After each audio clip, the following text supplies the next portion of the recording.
Halal gang.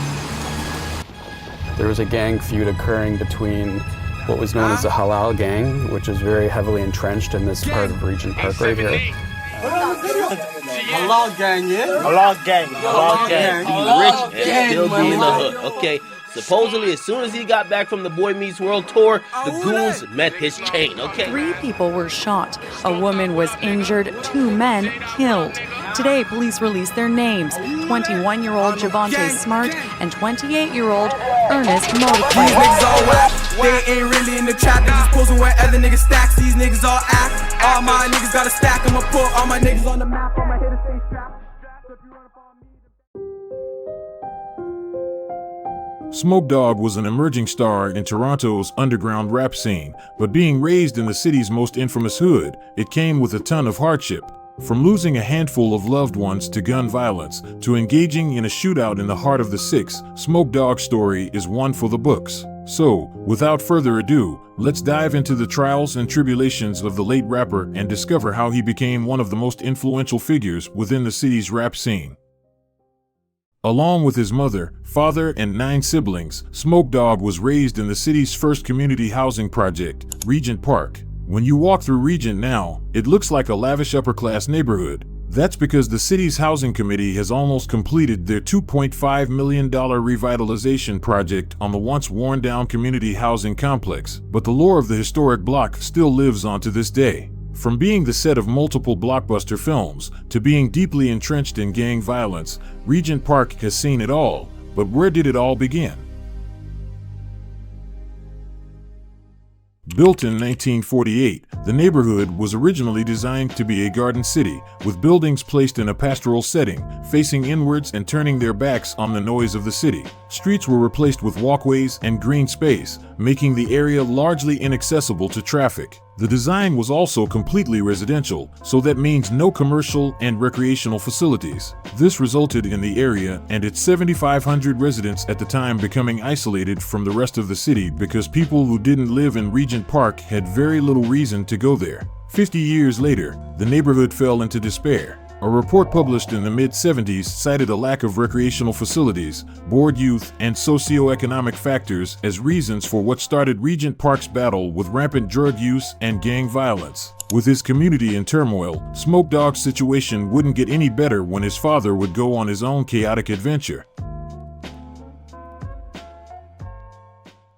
Originally from a blood-affiliated block known as the Lanes, Wayne Smart, otherwise known as Dukey, racked up one hell of a criminal record during his teenage years. Beginning at the age of 17, his record begins with a lifetime firearms prohibition after getting shot in the stomach at a nightclub back in 1991. 2 years later, he was charged with first-degree murder after 21-year-old Landale Walters was shot through the basement window of a home located on the north side of Jane and Finch. In court, Dukey testified he fired his 9mm semi-automatic weapon 5 times in self-defense, which resulted in a jury acquitting him sometime in 1994. His luck with the law was just beginning. A year later, he was acquitted in 2 separate cases, one involving an attempted murder and the other being a home invasion and robbery. Although Smoke Dawg was born the next year on November 18, 1996, it appears his father's life in the streets continued as he was arrested for second-degree murder 3 years later on July 26, 1999. According to Toronto police, he engaged in a shootout at a townhouse in Pelham Park, which not only cost him the use of his left eye, but the life of 30-year-old Delroy Barnes. He spent 2 years in pretrial custody before being found, you guessed it, not guilty. The Smart family's lineage of hardened steppers didn't end there, as Smoke Dawg's 2 older brothers would inherit the same street gene as their father. Unfortunately, they didn't inherit the same luck with the law. Andrew Douglas, street name Ace, is the eldest amongst the Smart brothers. In 2013, he was convicted of being one of 3 armed men who entered a man's apartment to steal money and drugs. During the robbery, the victim was forced to his knees at gunpoint. When he tried to escape, he was shot in the ribcage with a shotgun by one of Ace's co-accused. Although the victim suffered life-threatening injuries, he survived and made a full recovery. Ace served an 8-year prison sentence for the incident. Then there's Smoke Dawg's other older brother, Jahwayne Smart, better known as DAWG or 10K. The first thing most may notice about him is his uncanny resemblance to Smoke Dawg, who he had a very close relationship with. On one of Smoke Dawg's first Instagram posts, he even claims DAWG is the only one who truly understands him, ending it with the hashtag, my brother's keeper. Growing up, DAWG started off as a hooper. He showed great potential in his teens and was even enrolled in a basketball camp hosted by two-time NBA MVP Steve Nash. Although DAWG was learning the fundamentals of basketball alongside a future NBA champion, his dream of entering the league ended not long after graduating high school. You see, despite his extremely elusive profile, DAWG was not only well known amongst the streets of Toronto, but well respected as well. It's to the point his ops have even tipped their hat to him. TK was my dog too. TK used to be my crowdie. Real nigga. We used to fucking bring him on.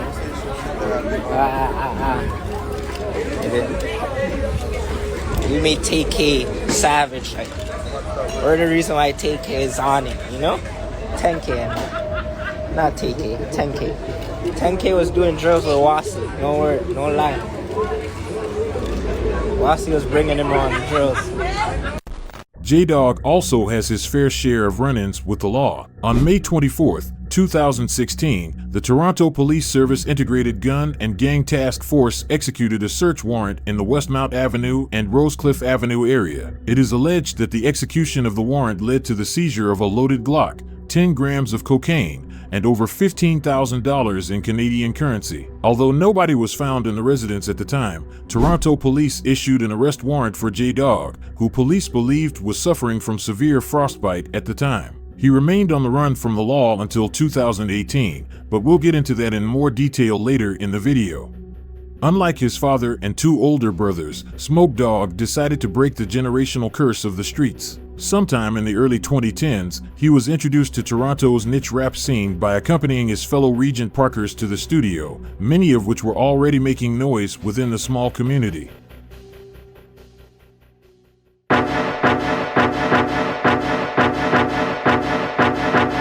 It's Ronda. DGC, don't get close. They already know. Don't Get Close is a rap crew consisting of a mix of Regent Park and Parma Court-based rappers. Before Pressa and Duvey, these were the guys running Toronto's rap scene, with multiple videos amassing hundreds of thousands of views, especially during a time when the city was barely known to the world. DGC are undoubtedly one of a few pioneers of Toronto's rap scene. Smoke Dawg was close with these guys, especially Ronnie. During their formative years, they would often hang out at Ronnie's family home in Regent Park, which is where Smokey also got linked up with the other Don't Get Close members. From there, the boys bonded over their mutual interest in music, and by 2012, at the age of 16, Smoke Dawg featured on his first song with the DGC crew.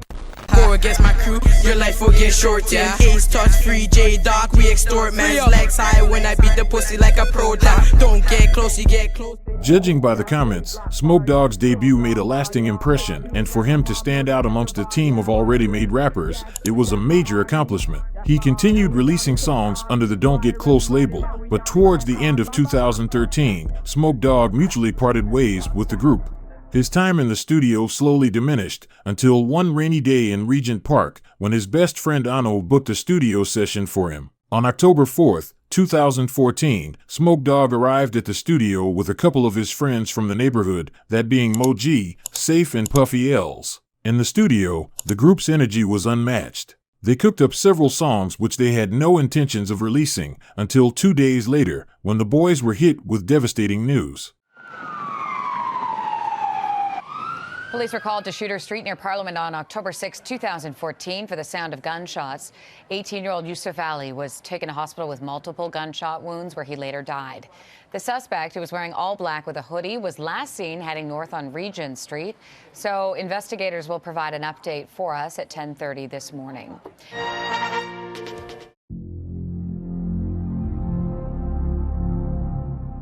On October 6, 2014, 18-year-old Yusuf Ali, better known by loved ones as Ano, was walking with two of his friends near Queen and Parliament Street at 2:45 p.m. As he entered an alleyway, he was ambushed by a lone gunman who shot him in the head and back multiple times, killing him instantly. Toronto police noted the attack was targeted for two reasons. First, the suspect followed Ano through several different laneways for at least 5 minutes in a very determined fashion before opening fire. Second, Ano was walking with two friends at the time of his death, both of which were left unharmed. Although police were able to confirm the firearm used in the killing was linked to one other offense that occurred in a different part of the city, it still wasn't enough information to link them to a suspect.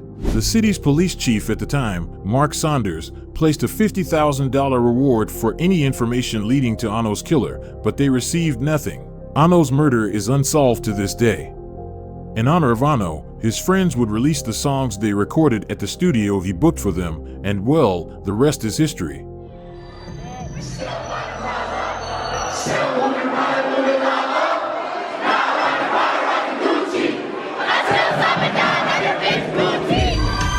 Yeah, man. Squad. Shut up, man. Fucking nigga, show somebody one. Still by the Rabba was the first piece in what would bloom into an entirely new sound coming out of the city. Moji and Smoke Dawg's unique style, fused with elements of trap, grime, and Toronto's distinct sound, captivated the ears of listeners across the country. Smoke Dawg's Bird Call, which came from his friend Santana, was shouted everywhere, while Mo's dance move the Ginobili, which derives from Lil J's Bop, became the new dance trend. Although the duo were quickly making a name for themselves within the city's rap scene, they were only making waves within Canada. But on March 25th, 2015, that all changed. After being shown the song by his manager Oliver, Drake posted a clip of Still to his Instagram, captioning it, "Ginobili Dance All Summer." This cosign alone propelled the song to new heights as the music video's view count hit the millions. All Smoke Dawg had to do now was carry the momentum, which is exactly what he did next. 3 days after Still by the Rabba was re-uploaded by a fan, Smoke Dawg released his hit single, Trap House, with both tracks securing more than 12 million views combined, plus features from Giggs and French Montana. I think it's safe to say Smokey cemented himself as a contending rapper in Toronto's bubbling rap scene. But he wasn't done just yet. Along with his Still by the Rabba collaborator Moji, he recruited 3 of his other Regent Park brethrens, and together they formed the music collective Halal Gang. Linked by the religious and cultural connections that formed their friendship in the first place, Halal Gang had a lot to offer. Growing up in a neighborhood rife with challenges, the friends came together and used music as an escape and a means to share their truth with the world, and they made sure they were heard. As 2015 was coming to a close, Smoke Dawg ended the life-changing year off by performing at his first show. Located at the historic downtown Toronto venue, Mod Club, the OVO-sponsored event was organized for Safe's album debut, and it featured a star-studded lineup of rising Toronto talent. To end the historic show off in fashion, Smoke Dawg performed his hit song Still and Trap House for the first time to an electric crowd. All my bitches on the pole bringing that cash back. Now yeah, these are baddies, you gotta ask that. Little nigga, I ain't rocking Nikes cause I'm past that. 2015 was a monumental year for Smoke Dawg and Halal Gang, but 2016 was just as better. It started with Puffy L's dropping his hit single, Been Flexing. Flexin', we really flexin'. Flex. Sitting at 3 million views, the music video featured several notable Halal Gang affiliates roaming the streets of Regent Park having the time of their lives. The raw visuals mixed with the catchy lyrics made for a hit, and things only got better for the Regent Park collective when Smoke Dawg dropped OTN Back, just 10 days later. They ain't really in the trap, they just posing where other niggas stacks, these niggas all act. Featuring fellow Regent Parker Ruck, the Chicago drill-inspired song showcased the musical versatility of Smoke Dawg, which left fans wanting more. So he delivered again a month later with his own remix of Designer's multi-platinum record, Panda. I got shooters in the dot, niggas ain't shooting, just stop. Niggas say they want war, pull up on any block. For Smoke Dawg and Halal Gang, their consistency was never questioned, which made them a force to be reckoned with. With each song they put out, the views rose and their fan base strengthened, but mere weeks after the release of Smoke Dawg's Panda Freestyle, the music production came to an abrupt halt when gang violence in Regent Park began to escalate. This wasn't the atypical gang war though. Usually, it's two neighboring blocks going at each other over control of drug distribution areas, but in the case of Regent Park in 2016, the war was internal. Joanne Warner says her neighbor's son was attacked in the halal gang dispute. Her son was walking home from buying a bag of chips. They asked her son, "Are you a part of the halal gang?" He said no. He was shot 8 times, almost died in the hospital, not affiliated with a gang whatsoever. These are two criminal organizations whose main business is drugs and guns. That's it. It's that simple.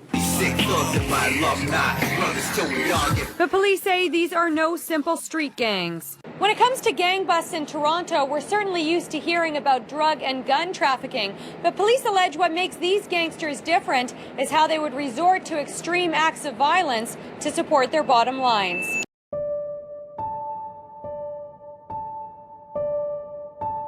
What started as a rap group, later turning into what police described as a highly sophisticated yet violent criminal organization, the Regent Park bred Sick Thugs came to notoriety in the early 2000s. They were the pioneers of Regent Park's rap wave, but due to how small the scene was at the time, there was little money to be made, so they resorted to drug and weapons trafficking. Living in a community where drug use was rampant, the Sick Thugs grew exponentially, but as fast as they were making a name for themselves in the streets of the Six, they were also making themselves a bigger target to rival downtown gangs and apparently fellow Regent Park crews as well.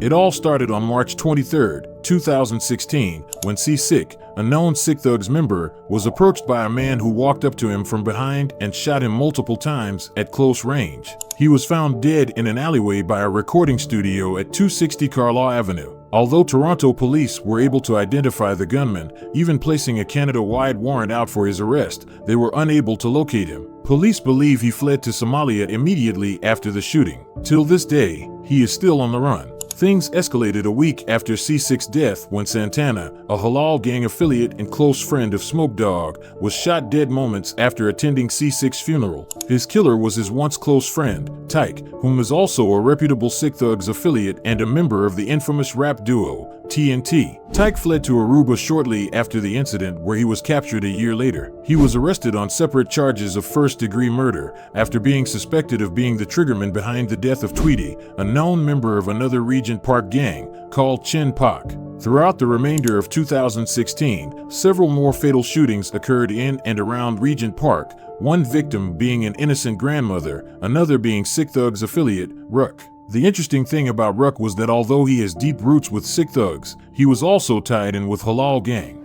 As Regent Park was up in flames, Smoke Dawg did his best to steer away from the gang politics and focus on further elevating his music career. By the end of the bloody year, he managed to secure himself a feature from UK grime legend, Skepta. Overseas finds both artists delivering top-notch lyrics and flows about their bolstering partnership, which may have been ignited by their mutual friend and Grammy-nominated producer, Murda Beats. Overseas propelled Smoke Dawg and Halal Gang to new heights as they began to break into international territory. It started with Smoke Dawg earning a gig as Drake's opener for his 2017 Boy Meets World tour in Europe, then a spot on Charlie Sloth's Fire in the Booth segment. Smoke Dawg also headlined his own sold-out show in London, which included a rare surprise appearance from the boy himself.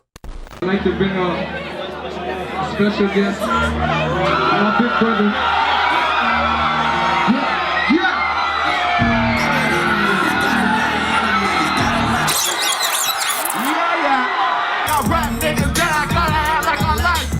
Towards the middle of 2017, the spotlight on Smoke Dawg only got bigger after he was featured in the documentaries Northside and Noisy Meets Smoke Dawg. Throughout both documentaries, he talked about his rise, how to break out of Toronto's glass ceiling, and how the violence that was a part of his daily life in Regent Park continued to follow him even as his career began to blow. Although he didn't go into specifics, I'm here to provide that for you. So sometime in March of 2017, after finishing his headlining gig on Drake's Boy Meets World tour, he headed back to Toronto. He then took a trip to a dispensary where he was confronted by a man by the name of Michael Lewis. Lewis claimed Smoke Dawg's notorious Toronto chain was his, and he wanted it back. Smoke Dawg refused to hand the chain over, so Lewis snatched it and ran off. Now this is where things begin to escalate. Instead of keeping the chain, Lewis sold it to a rival rapper by the name of Vanally Stacks. Vanali ranged from the infamous block of Alexandra Park, home to the Project Originals and Menace gang, crews that are not only well-versed in the city's criminal underworld, but also share a deep hatred for gangs reigning from Regent Park, consisting of the likes of Casper TNG, K-Money, and Rolex Hami, all of which have voiced their displeasure of Regent Park over the past decade. Menace gang began taking aim at Smoke Dawg after he got his chain snatched by dropping multiple diss records towards him. In the music videos, the infamous Toronto chain can be seen hanging on the necks of the Alexandra Park rappers, with some even throwing it out of moving vehicles.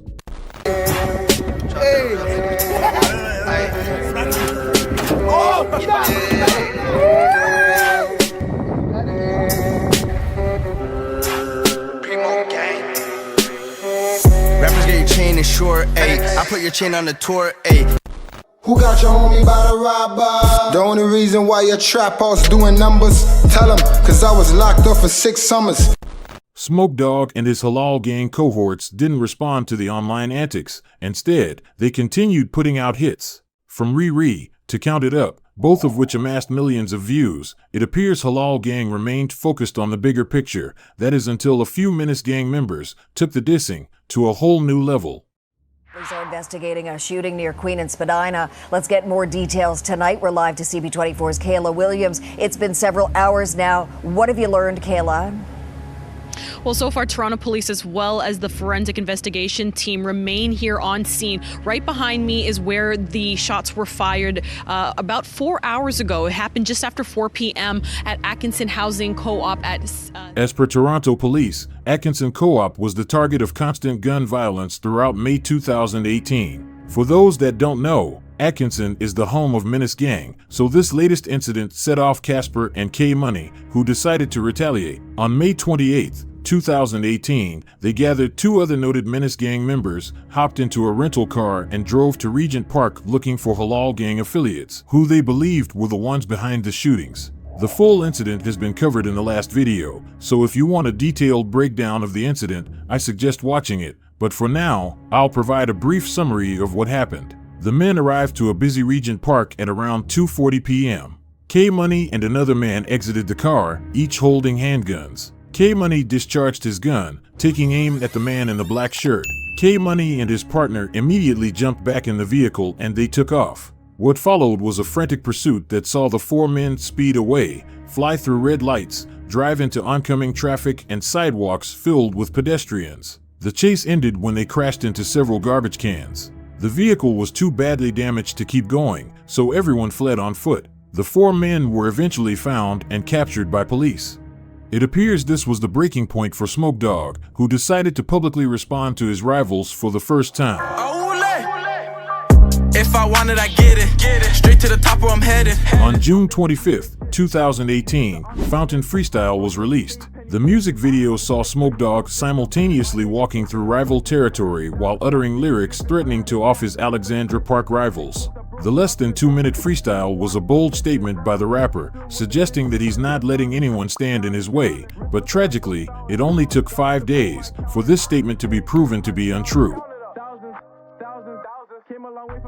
On June 30th, 2018, Smoke Dawg, along with his manager Cobra Prime, attended the popular nightclub Cube to enjoy the Canada Day long weekend. Before entering the establishment, Smoke Dawg was confronted by Driftwood Crip and fellow rapper 21 Neat. It is rumored days prior to the following incident, Smoke Dawg dissed Driftwood-based rapper Robin Banks, and 21 Neat wasn't happy about it. According to a security guard working at the club at the time, a heated argument escalated to the point 21 Neat threatened to shoot Smoke Dawg, and because of this, 21 Neat was denied entry to the club. He later left in an Uber along with 2 of his associates, 16-year-old Keyshawn Jones, seen here in the black hoodie, and an unidentified man in a blue shirt. The trio arrived back at the club shortly before 8 p.m. This time Keyshawn and 21 Neat were both armed with guns and ready to confront Smoke Dawg as soon as he leaves the club. As they anticipated, Smoke Dawg left the club for a smoke break, and according to the security guard,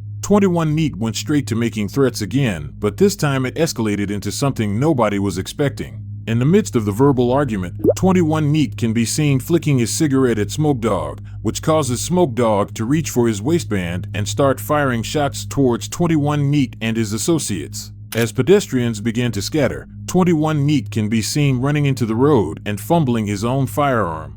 He then retrieves it and begins to run in the direction of Smoke Dawg, who at this point began fleeing. Unfortunately, he didn't make it far. As he turned his back to run for cover, he can be seen running right past Keyshawn Jones, who appears to be unfazed by the brazen gunfire unfolding right before his eyes. As Smoke Dawg runs past him, Keyshawn can be seen pointing his firearm in the direction of the Regent Park rapper and firing the kill shot. Seconds later, 21 Neat catches up to Smoke Dawg, who is now laying on the ground, and proceeds to fire several more shots into his lifeless body. Judging by the reaction of 21 Neat's unidentified accomplice, this final act of revenge seemed too gruesome for him to witness as he turns around and lifts his arms above his head in shock. Keyshawn then splits from 21 Neat and flees the scene in a blacked-out SUV, while 21 Neat and his unidentified accomplice fled on foot through an alleyway. In the end of the near 20-second gun battle, Smoke Dawg and Cobra Prime were killed. A woman who happened to be at the wrong place at the wrong time was hit by stray bullets. Fortunately, she made a full recovery. After being identified by Toronto police weeks following the incident, 21 Neat and Keyshawn Jones went on the run. And 1 count of attempted murder. Today, police released their names, 21-year-old Javante Smart and 28-year-old Ernest Modekwe, both known in the hip-hop community, especially Smart, who went by the name Smoke Dawg. If I want it, I get it. Straight to the top where I'm headed. They haven't reached like super international heights yet, but they've worked internationally quite a bit, and they're definitely making pretty big waves here in Toronto. Big enough to tour with Drake in 2017. The Six's Own released this on Instagram, saying all the inner lights being extinguished lately is devastating. I wish peace would wash over our city. Smoke Dawg's death was felt across the hip-hop community. From Drake to Charlie Sloth to Murder Beats, influencers from around the world paid their respects to the fallen rapper, but those truly affected by his passing was his family, especially his 2 older brothers. Throughout the remainder of 2018 and 2019, Ace and J-Dawg would embark on a bloody course of revenge. It all began on September 2nd, 2018. A 9th annual memorial barbecue in Coronation Park is taking place. It's hosted by Cheryl Ann Singh every year as a celebration of life for her son, who died in 2009. Ms. Singh noted that the people who were invited to the barbecue were her friends and friends of her son's. She further added that the usual group of her son's friends helped her set up the memorial. This included 30-year-old Michael Lewis, the man who robbed Smoke Dawg of his chain back in 2017. Ms. Singh claimed Mr. Lewis was already at the barbecue when she arrived, and that he was there with his 2 children and pregnant wife, Emily Chamberlain. While Mr. Lewis was sitting at the end of one of the 2 picnic tables by the barbecue, Ace, alongside 3 men, one of them being his younger brother and rapper Young Smoke, walked up to a man who goes by the nickname Sherms. Sherms said what's up to Ace, shook hands with him, then looked at Mr. Lewis and said, "Ace is here." When Sherms mentioned the name Ace, Mr. Lewis appeared as if he knew something bad was going to happen, and according to his girlfriend, he looked, quote, scared. Ace then said to Mr. Lewis, "Let me holla at you quick." Mr. Lewis got up and talked to Ace for about 2 minutes before the conversation quickly escalated into a physical confrontation. Mr. Lewis then pulled out a concealed firearm, but Ace managed to grapple it out of him and fire 5 shots, all of them striking Mr. Lewis. Then Miss Chamberlain overheard her boyfriend scream no, before Ace stood over him, grab him by his collar, and shoot him one last time in the head, killing Mr. Lewis instantly. Although he evaded police that day, Toronto homicide detectives, with the help of the Gun and Gang Task Force, arrested Ace a week and a half later on September 13th and charged him with first-degree murder. During trial, the Crown revealed new details regarding the motive for the confrontation. In January 2016, Mr. Lewis purchased a distinctive gold pendant shaped like a shield with a chain valued at approximately $2,000 from a shop called Ama Jewelry. A month after purchasing the chain, it was taken from Mr. Lewis' apartment without his consent. A police report was made, but there was no follow-up. Then on July 2nd that same year, a photo of Smoke Dawg wearing the chain was posted on his Instagram account. A police investigation indicated that from the first post on July 2nd, 2016 until March 26, 2017, a period of almost 9 months, 26 photographs and 1 music video of Smoke Dawg wearing the chain were posted on his Instagram account. March 26th was the last day the chain was seen on the Regent Park rapper's neck because the next day, Mr. Lewis would cross paths with Smoke Dawg wearing the chain at a dispensary. At that moment, Lewis walked up to him, snatched the chain and ran off. Hours later, he took one final picture of him wearing it as he sold it for $5,000 to his friend Vanali Stacks later that day. 24 hours later, a 9-second video was posted to Vanali's Instagram account depicting him wearing the chain. Since he was a Regent Park native, Lewis grew increasingly paranoid after robbing Smoke Dawg, believing either him or his halal gang affiliates would recognize him and come after him. The jury has heard that the accused Andrew Douglas is the brother of rapper Smoke Dawg, who was shot and killed just 2 months earlier. The Crown prosecutor told the jury that Michael Lewis, the victim, had nothing to do with Smoke Dawg's murder. That being said, there was bad blood between Michael Lewis and Smoke Dawg over a gold chain. Lewis's girlfriend testified this photo, taken in March 2017, showed her boyfriend just after he told her he went to get weed at a dispensary and ran into Smoke Dawg and got back his chain. Smoke Dawg and a couple of people walked in. Michael seen him and grabbed the chain off his neck, and he took his chain and he ran. He always just said he wanted his necklace back. That was his pride. Chamberlain said Lewis told her he later sold the chain and expressed concern to her about how dangerous it was that he had taken it back, testifying that after that, they avoided going downtown. The jury has seen video surveillance of 4 men who parked a few blocks away from Coronation Park before and after the shooting, 1 man in a gray tracksuit. The trial continues. With the new evidence coming to light, the Crown theorized that Ace somehow found out Lewis was the one who took the chain and sold it to Vanali Stacks, who then used it to taunt Smoke Dawg on social media. Then when his brother died, it gave Ace a reason to seek revenge. Unbeknownst to the Crown, however, Ace's defense team came prepared. His defense lawyer, Richard Posner, told the Superior Court jury the whole revenge motive was illogical and that the evidence actually showed it was the paranoid Lewis who confronted Ace at the barbecue while armed. Posner also showed the jury surveillance video showing Ace spritzing himself with cologne before going to the park. "You don't want to smell good and sexy if you're going to kill somebody," Posner said. After 3 days of deliberation, the jury came to a consensus and delivered their verdict, stunning members of Lewis's family who were in attendance. After spending 4 years in pretrial custody, Ace was found not guilty and acquitted of all charges on October 29, 2022.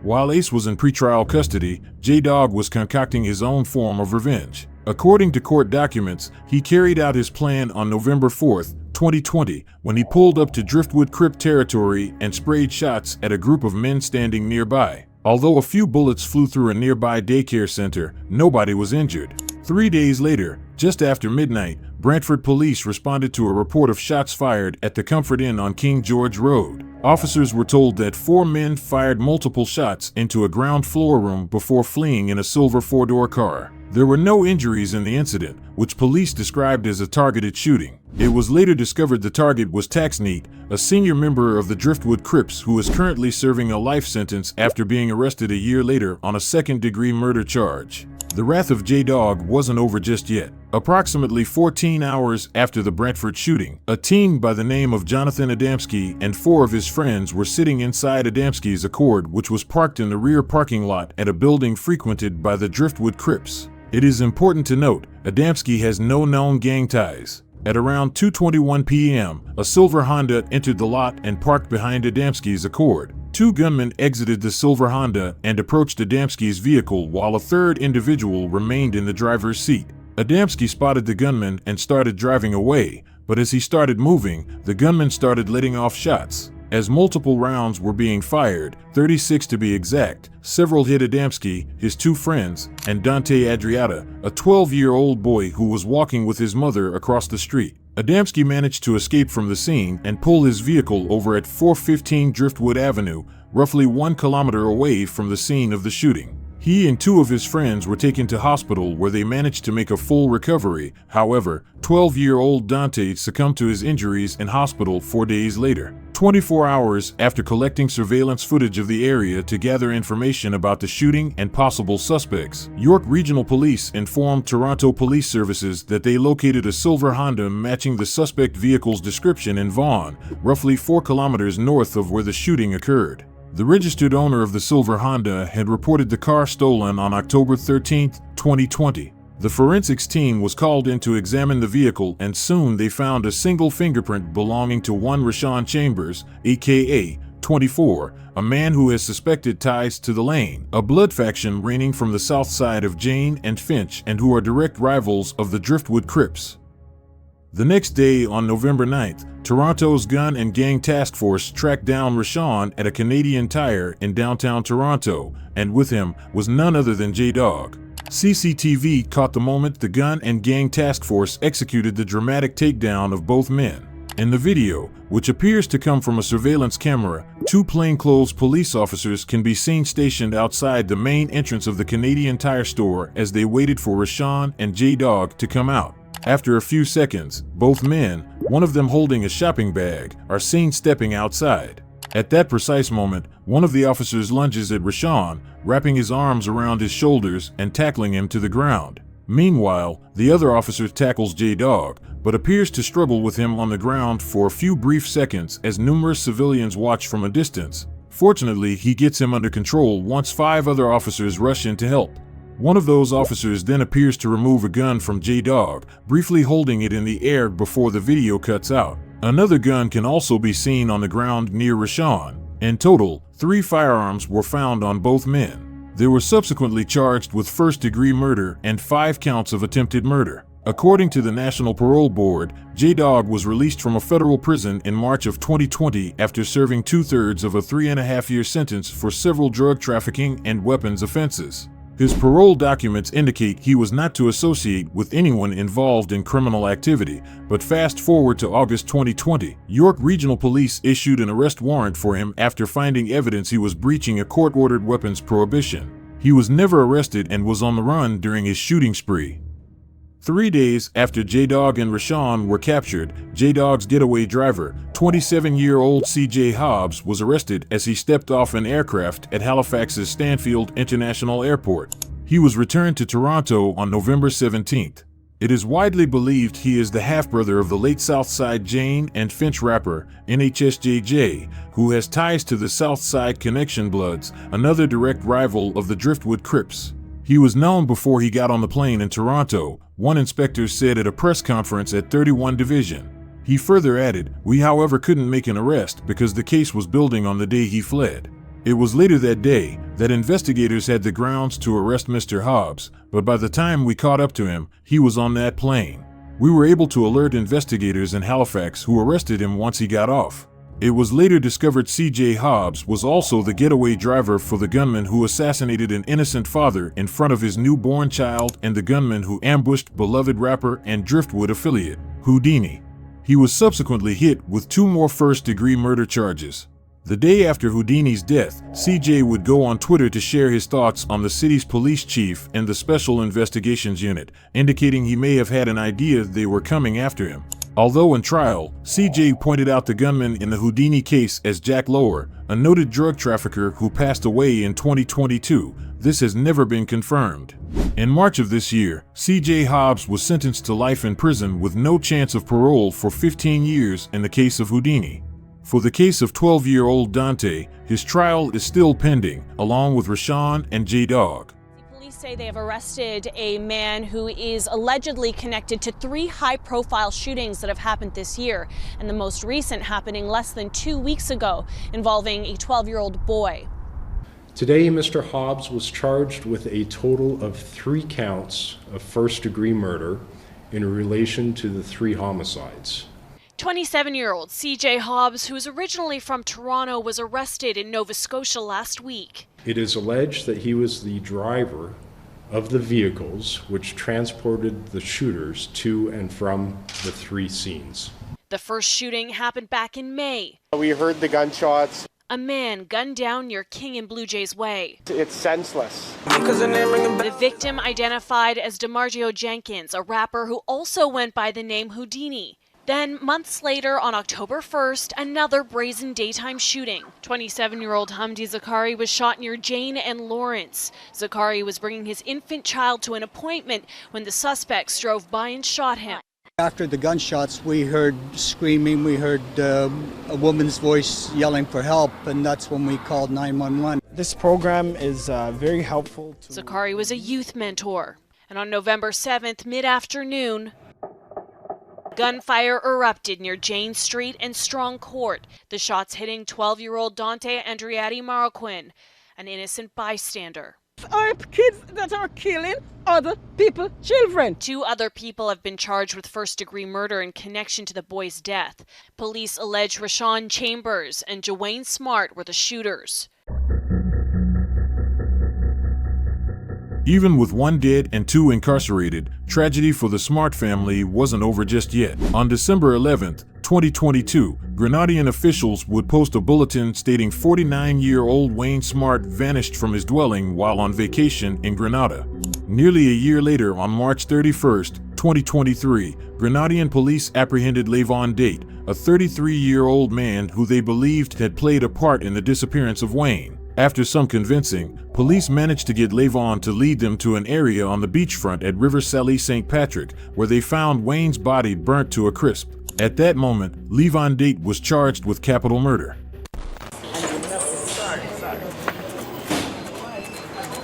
Heavy police presence was evident at the St. George's Magistrate Court on Wednesday, as 2 high criminal cases were present, one of which was Levon Date, who was charged with capital murder for intentionally causing the death of Wayne Smart. Smart was reported missing on December 11th, 2022. The man charged with his murder is a deportee from Canada, according to his lawyer, Jerry Edwin. Date currently resides in Telescope St. Andrew. Date was taken from the cell to use the bathroom at the Grenville Magistrate Court, when he pushed his way past the police officers and escaped. That is the information that we have had. You heard that right. In less than a year of being incarcerated, Levon Date successfully escaped from custody. Officials reported on February 21st, 2024, while attending the Grenville Magistrate Court in Grenada, Leon was taken out of his cell to use the bathroom when he pushed his way past the police officers and escaped. As of the making of this video, he is still on the run. Smoke Dog's story is a tragic one, but it serves as a reminder of the power of art and the ability of music to transcend boundaries. Though he may no longer be with us, his voice continues to echo through the streets of Toronto, inspiring a new generation of artists to share their truth, chase their dreams, and create a better world through their art.